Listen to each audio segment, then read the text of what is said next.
നിശ്ചയിക്കുന്നതാര്? കാസർഗോഡിലെ മാർക്കറ്റിൽ കോഴികൾക്ക് പല വിലകളാണ്. പബ്ലിക് കെയറിലേക്ക് കിട്ടിയ വിവരത്തിന്റെ അടിസ്ഥാനത്തിൽ ഞങ്ങൾ നടത്തിയ ഇൻവെസ്റ്റിഗേഷൻ കാണുക. കാസർഗോഡ് ജില്ലയിലേക്ക് കർണാടകയിൽ നിന്നാണ് കോഴികൾ എത്തുന്നത്. സ്വന്തമായി ഫാമുള്ളവർ ചുരുക്കമാണ്. എന്നാൽ ഞങ്ങൾക്ക് കിട്ടിയ വിവരം മറ്റൊന്നായിരുന്നു. മാർക്കറ്റ് വില ശനിയാഴ്ച 128 മുതൽ 130 വരെയാണ്.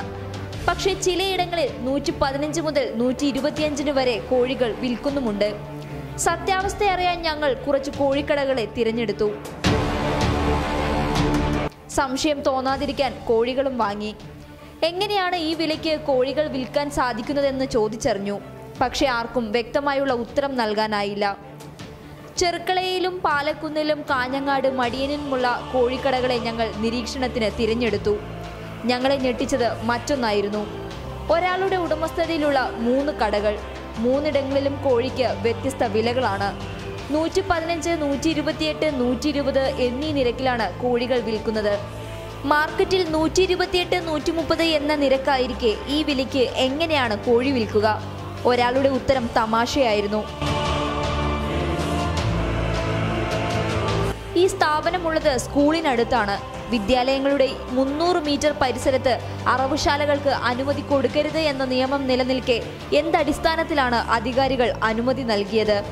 കച്ചവടം പിടിക്കാനാണ് ഞങ്ങൾ വില കുറയ്ക്കുന്നത്. കച്ചവടം കിട്ടിക്കഴിഞ്ഞാൽ ഈ വിലയിൽ മാറ്റം ഉണ്ടാകുമോ എന്ന ഞങ്ങളുടെ ചോദ്യത്തിന് ഉത്തരമില്ലായിരുന്നു.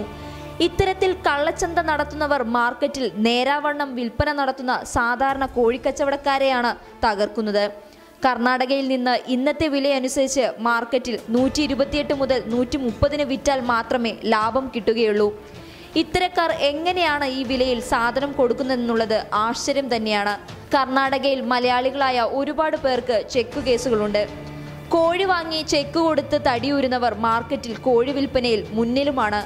ഒരു കാര്യം ഉറപ്പ്, കോഴി വിലയുടെ കാര്യത്തിൽ തീർപ്പ് കൽപ്പിക്കാൻ അധികാരികൾക്ക് ഇപ്പോഴും കഴിഞ്ഞിട്ടില്ല എന്നുള്ളത് വലിയ വീഴ്ചയാണ്. യഥാർത്ഥ മാർക്കറ്റ് 110 രൂപ ഇവിടെ കാസർഗോഡ് മാർക്കറ്റ് ഇറക്കുന്ന കമ്പനി മാർക്കറ്റ് അത് വിൽക്കുകയാണെങ്കിൽ 125 വിൽക്കണം.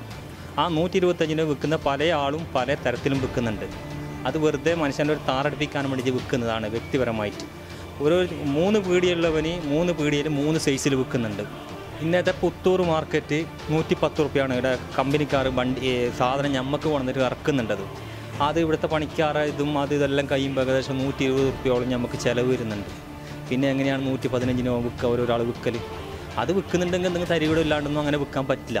അപ്പോൾ ഇപ്പോൾ ഞങ്ങൾക്ക് റീറ്റെയിൽ കൊടുക്കാൻ കഴിയുന്ന പരമാവധി റേറ്റ് എന്ന് പറയുന്നത് 130 ഹോൾസെയിൽ ഞങ്ങൾ 118 നിന്ന് കൊടുക്കുന്നുണ്ട്. പക്ഷേ പല ആക്ഷേപങ്ങൾ ഉന്നയിക്കാറുണ്ട്. അപ്പുറത്ത് ഇതിനേക്കാളും വില കുറഞ്ഞു കൊടുക്കുന്നുണ്ട് എന്ന ആക്ഷേപം പലരും ഉന്നയിക്കാറുണ്ട്.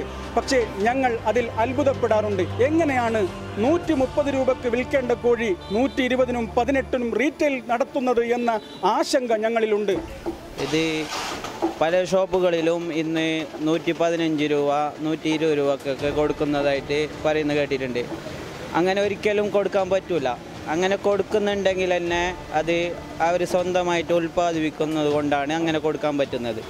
അല്ലാണ്ട് പുറത്ത് നമ്മൾ ഇപ്പോൾ ഇന്ന് ഏകദേശം 115 രൂപയോളം റേറ്റിന് നമ്മൾ ഹോൾസെയിൽ എടുത്തിട്ട് അതിന് നമുക്ക് ഒരുപാട് ചിലവുണ്ട്. 130 രൂപയ്ക്ക് കൊടുക്കുമ്പോഴേക്ക് നമുക്ക് ഒരുപാട് ചിലവുണ്ട്. എന്താണെന്ന് വെച്ചാൽ 4-5 പണിക്കാരുണ്ട്. അവർക്ക് 600 രൂപ പോലെ ഡെയിലി ശമ്പളം, അവരെ ഭക്ഷണം, പിന്നെ വേസ്റ്റിൻ്റെ ചാർജ് നമ്മൾ കൊടുക്കുന്നുണ്ട്, പിന്നെ കവറിൻ്റെ ചാർജ്, അങ്ങനെയൊക്കെ ചെയ്ത് പിന്നെ ഷോപ്പിൻ്റെ റെൻറ്റ് അതൊക്കെ കഴിച്ചിട്ട് നമുക്കൊരു തുച്ഛമായൊരു പൈസ ഒരു കിലോയിൽ 2 രൂപ 3 രൂപ അങ്ങനെ കിട്ടാറുള്ളൂ.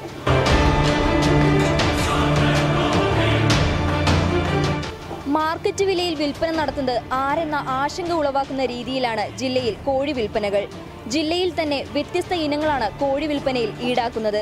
കിലോമീറ്ററുകൾ വ്യത്യാസത്തിൽ തന്നെ 5, 10, 15 രൂപയുടെ വ്യത്യാസങ്ങളാണ് കാണാൻ സാധിക്കുന്നത്. ഇതിന്റെ സത്യാവസ്ഥ എന്ത്? ക്യാമറമാൻ തബ്ഷീർ അബ്ദുള്ളയോടൊപ്പം വിമിഷ വിനോദ്, പബ്ലിക് കേരള.